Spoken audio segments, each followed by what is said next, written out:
सनातन धर्म और उसके ग्रंथों में जीवन से जुड़ी हर घटनाओं के बारे में विस्तार से बताया गया है।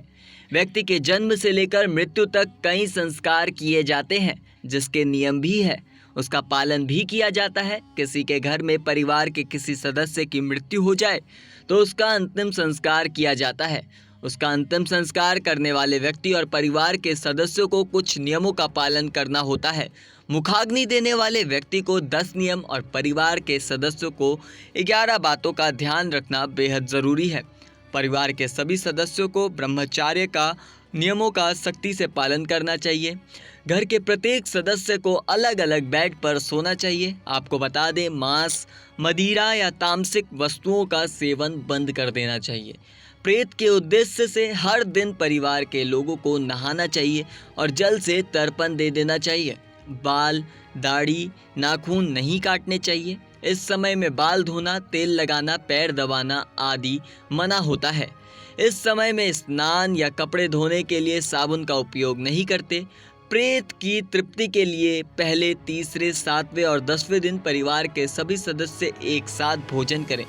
ऐसे समय में दान, स्वाध्याय, पूजा पाठ, मंदिर जाना, भगवान की मूर्तियों को स्पर्श करना मना होता है।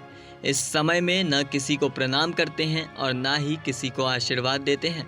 आपको बता दें, यदि घर पर लड्डू गोपाल या अन्य देवी देवताओं को प्रतिष्ठित किया है तो उनकी सेवा और पूजा परिवार के बाहर के व्यक्ति या किसी ब्राह्मण से कराएं। ऐसे परिवार के लोगों को दूसरों का भोजन नहीं करना चाहिए और ना ही स्वयं दूसरों का भोजन करना चाहिए। मुखाग्नि देने वाले व्यक्ति को पहले दिन बाहर से भोजन खरीद कर खाना चाहिए या फिर ससुराल या ननिहाल पक्ष से भोजन प्राप्त करना चाहिए। भूमि पर सोना चाहिए। ब्रह्मचर्य के नियमों का पालन करें। किसी को पैर ना छूने दें और ना ही किसी का पैर छुएं।